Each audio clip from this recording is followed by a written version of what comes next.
5वां नियम दीक्षा का, आप सुबह शाम बैठ के भजन करो जितना हो जाए। 6वां नियम, चलते फिरते खाते पीते काम करते करते भी भजन करते रहो, ये 6वां नियम है। तो 2 नियम, 2 प्रकार के हम भजन के नियम देते हैं। 8 नियम बताते हैं दीक्षा में हम, अष्टांग योग के 8 नियम देते हैं। तो 8 नियमों में पहला नियम, पवित्र हो जाओ, गंदगी से दूर रहो, बढ़िया खाओ, बढ़िया बोलो, बढ़िया पहनो, बढ़िया जगह पे रहो। अच्छा, बढ़िया जगह का मतलब महल नहीं है, बढ़िया जगह का मतलब है साफ सुथरी जगह पर बैठो उठो। झोपड़ी है, झोपड़ी में रहो, झोपड़ी नहीं भी है, चौड़े में रहो, पर कम से कम साफ सुथरी जगह पे रहना चाहिए। उससे क्या होता है, भजन में सहायता मिलती है। आप जितना साफ सुथरी जगह पर बैठेंगे भजन में सहायता मिलेगी, और आप ऐसी मैली कुचली जगह पर बैठेंगे भजन जल्दी अविरुद्ध हो जाएगा। कोई मच्छर आएगा, कोई चींटी आएगी, गंदगी में सब आते हैं। साफ सुथरी जगह पर जीव जंतु जो वैषाणु होते हैं, विषैले होते हैं, वो कम आते हैं, और गंदी जगह पर वो ज्यादा आते हैं। इसीलिए मन साफ, तन साफ, आसन साफ, मंत्र साफ, विचार साफ, भोजन साफ, वस्त्र साफ होने चाहिए, भजन को सरलता प्राप्त होती है। तो मांस मटन अंडा गुटखा तंबाकू बीड़ी सिगरेट शराब जुआ छोड़कर गुरु मंत्र लेना चाहिए।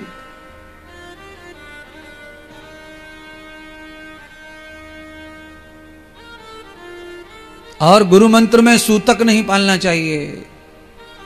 पौराणिक पूजा में सूतक है, और ये गुरु मंत्र पौराणिक पूजा नहीं है, ये सनातनी वैदिक परंपरा का दीक्षा समारंभ है।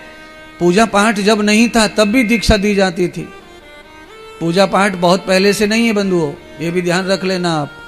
पूजा पाठ सब जो महाभारत के बाद ही ये परंपराएं आई हैं। यज्ञ परंपरा कम हुई और उसकी जगह साकार पूजा ने घर बना लिया। 1200 साल में ज़्यादा से ज़्यादा पाषाण पूजा प्रारंभ हुई है। पहले बहुत पूजा नहीं थी। पहले ध्यान, उपासना, संध्या और यज्ञ, ये विशेष सनातन की पूजा आध्यात्म से जुड़ी चीज़ें हैं। बाद में जैसे जैसे अज्ञान बढ़ता गया वैसे वैसे परिवर्तन पूजा में भी सरलता करती गई, जिससे आदमी जुड़ा रहे परमात्मा से किसी न किसी तरीका से। जब आदमी को ज्ञान विज्ञान की कमी हो गई तब उसे इस तरह की पूजाओं से जोड़ दिया कि उसके उद्धार में कोई कमी न रह जाए। तो समय के साथ हर चीज बदलती है प्यारे बंधुओं, पर आज तक परमात्मा जिसको भी मिले हैं उसको मिले हैं जो ध्यान में रहता है, परमात्मा की याद में रहता है, उसको ही परमात्मा प्राप्त हुए हैं। तो इसीलिए आज की संपूर्ण कथा को कर्मयोग पर ही सुनाएं, और आप सब कर्मयोग पर ही कथा श्रवण करें। तो गोपियों का सहस्र कल्याण हो गया, और गोपियों ने परमात्मा को ब्रह्म रूप में देख लिया, पहचान लिया। अच्छा, ब्रह्म रूप में कैसे पहचाने सामान्य आदमी को अचानक से? तो भगवान ने क्या दर्शन दिया गोपियों को? ब्रह्मांड का दर्शन दिया। ब्रह्मांड का जब दर्शन दिया गोपियों को, तो उन्होंने समझा कि ये तो परमात्मा है, ये दर्शन तो कोई करा ही नहीं सकता दुनिया में। और ब्रह्मांड का दर्शन मतलब ये नहीं है कि आपको ला करके ब्रह्मांड को दिखा दिया फिल्म की तरह, ना। ब्रह्मांड का ज्ञान देना ही ब्रह्मांड का दर्शन है। दर्शनम पश्यते दर्शनम पश्यते अनेन रूपेण दर्शनम कृतम दर्शना। अर्थात 6 दर्शन शास्त्र हैं, और 6 दर्शन शास्त्र क्या करते हैं? अनेन रूपेण, अनेक अनेक प्रकार से ज्ञान पूर्वक आपको शब्दों से सिद्ध कर देते हैं कि यही दर्शन सिद्ध है। इसीलिए उनका नाम ही दर्शन शास्त्र है, जो आपको दर्शन करा दें सिद्धांत का। तो ब्रह्मांड का दर्शन कराने का मतलब है आपके गुरुदेव भी आपको ब्रह्मांड का दर्शन अपनी वाणी से करा देते हैं, तो फिर वो कौन हो जाएंगे? उनमें भी आपको ब्रह्म दर्शन हो जाए। आपके दिमाग में उनके लिए भी ब्रह्म स्थान बन जाना चाहिए। जब आप अपने गुरुदेव में उसी तरह का रूप दर्शन करते हैं जिनकी वाणी से ब्रह्म कथा, ब्रह्मांड की कथा गाई जाती है। तो भगवान श्याम सुंदर ने गोपियों को क्या सुनाया? भगवान श्याम सुंदर ने गोपियों को कुछ अलग नहीं, ब्रह्मांड रचयिता ब्रह्मांड की दर्शन कराए। यशोदा मैया को दर्शन ब्रह्मांड का कराया जीवा से ही, ऐसे ही भगवान अर्जुन को दर्शन कराए जीवा से। यानी कि तीनों जगह भगवान ने जीवा से ही दर्शन कराया ब्रह्मांड का। तो व्यासपीठ ब्रह्मांड का दर्शन कराती है जीवा से, वाणी से। तो वाणी ही दर्शन कराती है व्यक्ति के असली तत्व का। क्यों? आदमी कितना भी बनावटी बोले, पर बनावटी बातें आदमी 2-4 मिनट कर सकता है, 10-15 मिनट बनावटी बात नहीं कर सकता। खत्म हो जाएगा सामान, फिर उसके अंदर जो जमा हुआ असली सामान है वो उसके साथ आएगा, तो पकड़ा जाएगा आदमी।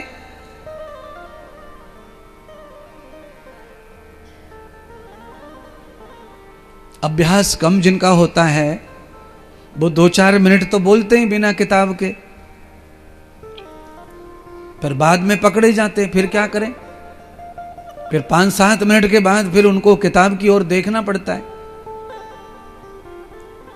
फिर 5-7 मिनट बोल सकते हैं बिना किताब के, फिर से देखना पड़ता है, फिर बोल सकते हैं। क्यों? आत्मभूतम न तदवंतरान पुण्यम। आत्मा में जितना सामान है आप उतना ही उगल सकते हैं। आपके पेट में अगर कुछ नहीं है तो वोमिट, उल्टियां केवल सूखी आती हैं, फिर उल्टियों में कुछ आता नहीं है। सूखी उल्टी आने लगती है जब पेट में कुछ नहीं रह जाता। तो जब आपके पास में वास्तविक नहीं कुछ रह जाता तो आपकी वाणी शांत होने लगती है, फिर आपके मुंह से निकलने वाले शब्द कम पड़ते हैं। तो फिर हम क्या करें? फिर आप जानते हैं क्या करें? आप ही जानते होंगे क्या करें। अच्छा बोलो, अचानक भंडारे में सब्जी खत्म हो जाए तो क्या करता है हलवाई? अरे महाराज, 2 काम करता होगा, या तो सब्जी को बढ़ाएगा तरीके से, या तो दूसरी सब्जी बनाएगा। 2 ही तरीका है, तीसरा क्या तरीका उसके पास। इसीलिए हलवाई हमेशा आलू उबाल करके रखते हैं और एक भगोने में गर्म पानी रखते हैं भंडारे में। कुछ खत्म होते आया, फटाक से चावल डालो, निकालो, सेको, चलो। चावल गर्म पानी में डाला, खाने के लायक हो जाता, चलते रहो भैया। और आलू रखता है उबाल के साइड में, 2-3 बाल्टी पानी लिया, 10-20 आलू घसड़ दिए और छोंक दिए, ले भाई चलने दो धुआंधार। तो ये सारी बात मैं इसलिए बता रहा हूं, सामान जब खत्म होता है तो जल्दी बल्दी वाला सामान जो भी हाथ लगा वो बांटो और लोगों का पेट भरो और अपना सम्मान बचाओ। इसीलिए सामान भले ही थोड़ा बच जाए पर कम नहीं पड़े, इस हिसाब से सामान बनाना चाहिए और उसी हिसाब से अपना वक्तव्य रखना चाहिए। 3 घंटे में कितना बोलना है, तो आपके पास राशन 5-7 घंटे का हो, चाहे 3 घंटे ही बोलना पड़े। बचा हुआ सामान जो रहता है वो ठीक रहता है, पर सामान जब खत्म होता है, बीतता है, वो ठीक नहीं रहता।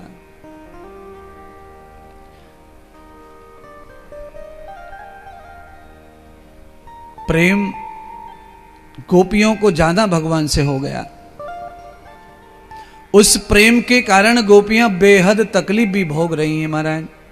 परमात्मा का प्रेम, आत्मा का प्रेम जब वियोग में डालता है तो भयंकर बड़ी बीमारी पैदा कर देता है, बहुत बुरी बीमारी, चैन नहीं पड़ता फिर आदमी को।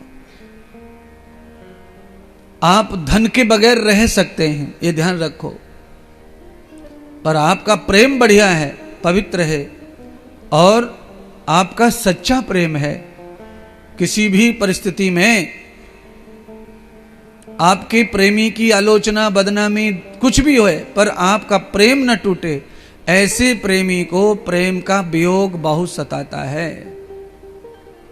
गोपियों को बहुत प्रेम सता रहा है भगवान का, क्योंकि गोपियां योग में चली गई, भगवान ने स्वीकार कर लिया, ब्रह्म दर्शन करा दिया, तो अब गोपियों को घर पे चैन नहीं पड़ता। गोपियां तड़पती हैं भगवान के बिना दर्शन के, बिना मिलन के।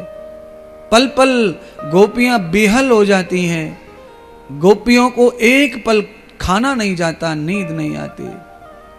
गोपियां बहुत परेशान, दुखी रहती हैं। अब गोपियां क्या करें क्या ना करें, संसारी बंधन भी बहुत हैं। संसार के रूप भी, विचार भी साथ चलते हैं। कोई देख लेगा, कोई क्या कहेगा, ये भी बहुत बड़ी परेशानी जीवन में है भक्तों के, प्रेमियों के।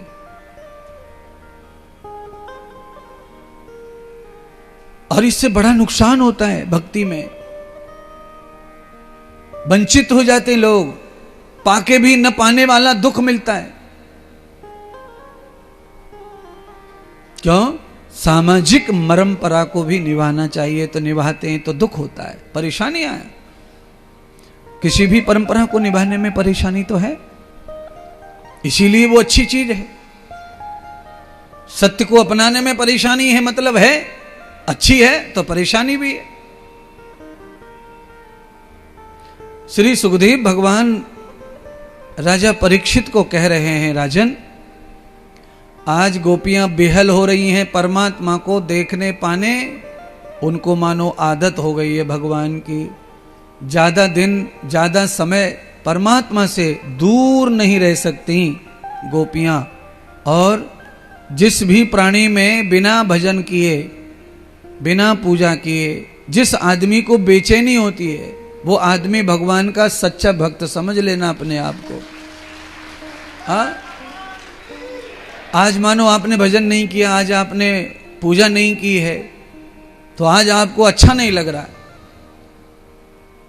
तो समझ लो आप परमात्मा के अच्छे भक्त हैं। फिर जो काम हम करते हैं प्रभु की प्रसन्नता के लिए, आज वो मुझसे नहीं हुआ तो उसका कष्ट मुझको ही होना चाहिए, तो मैं भक्त हूं परमात्मा का। और मुझे कोई फर्क ही नहीं पड़ता, पूजा हुई नहीं हुई, भजन हुआ नहीं हुआ, तो फिर मैं भक्त नहीं हूं भगवान का। क्यों? परमात्मा प्राण प्रिय है, तो प्राण प्रिय परमात्मा के लिए तो मुझे निरंतर तड़पता रहना चाहिए।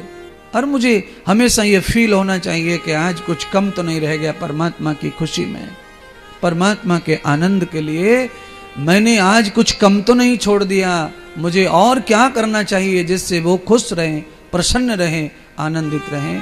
परमात्मा की प्रसन्नता में ही भक्त की प्रसन्नता जुड़ी हुई है। आपको अलग से खुश होने की जरूरत नहीं है। आपका इष्ट खुश है तो आप हर हाल में खुश हैं, आपका इष्ट खुश नहीं तो आप खुश हो नहीं सकते। परमात्मा को जो प्रसन्न कर लेता है वो हमेशा प्रसन्न रहता है। गोपियां जैसे व्याकुल हैं वैसे परमात्मा भी व्याकुल है माना। एक बार माता लक्ष्मी ने, ध्रुव की कथा में सुनाता हूं आपको। माता लक्ष्मी जो है भगवान नारायण से ज्यादा ध्रुव को चाहती थी, ये हम समझ लो कथा में। जब आप भागवत सुनेंगे, ध्रुव की कथा विस्तार से सुनेंगे या पढ़ेंगे, तो उसमें माता लक्ष्मी ने ध्रुव की ज्यादा रक्षा की है। नारायण से भी ज्यादा माता लक्ष्मी ही ध्रुव की रक्षा करने बार बार आई हैं। तो माता लक्ष्मी ने कहा कि वो बालक है और वो बालक इतना त्रास में है, तकलीफ में, उसको इतना सताया जा रहा है और वो आपका ही नाम जप रहा है और आप ऐसे निष्ठुर बन गए, आपका हृदय ऐसे पत्थर हो गया है कि आप जाते ही नहीं उस बालक की भक्ति से प्रसन्न होकर। क्या बात है?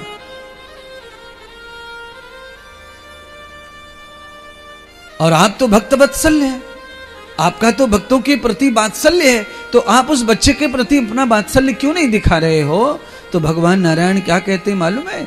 भगवान नारायण कहते हैं, देवी मेरे लिए इस सृष्टि पर केवल वो अकेला बालक भक्त नहीं है, मेरे लिए संसार में करोड़ों भक्त हैं। मुझे सबका ख्याल रखना पड़ता है, मुझे सबके ऊपर प्रेम दया रखना पड़ता है। अरे मैं उस बालक के लिए स्पेशल चला जाऊं और सबको भूल जाऊं तो फिर मेरा ईश्वरत्व खत्म हो जाएगा, मेरा भगवत तो खत्म हो जाएगा। इसलिए लक्ष्मी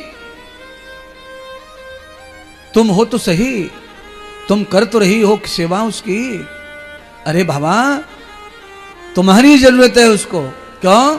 उसके पिता ने उसको भूखा बंद कर दिया है कमरे में, तो भोजन के लिए तुम हो, अन्नपूर्णा तो तुम ही हो हमारी, तुम्हारी जरूरत है उसको। मेरी जरूरत अभी उसको नहीं है। जब उसे मेरी जरूरत पड़ेगी मैं अवश्य उसके पास भी जाऊंगा, पर मैं सब भक्तों को छोड़ के उसके पास नहीं जा सकता हूं। मैं छोटा छोटा कम कम जपने वाला भक्त भी मेरे प्यार का अधिकारी है और मेरे ऊपर सारे सृष्टि के भक्तों का अधिकार है, इसीलिए मैं किसी एक का नहीं हो सकता। लक्ष्मी माता को भगवान ये कह रहे हैं और बालक ध्रुव के बारे में बता रहे हैं। तो भगवान की भैया भगवत्ता बहुत अद्भुत है, और भगवान अपनी भगवत्ता को बचाने के लिए कैसे कहें कि मैं इसका हूं, इसका नहीं, इसका हूं, इसका नहीं। तो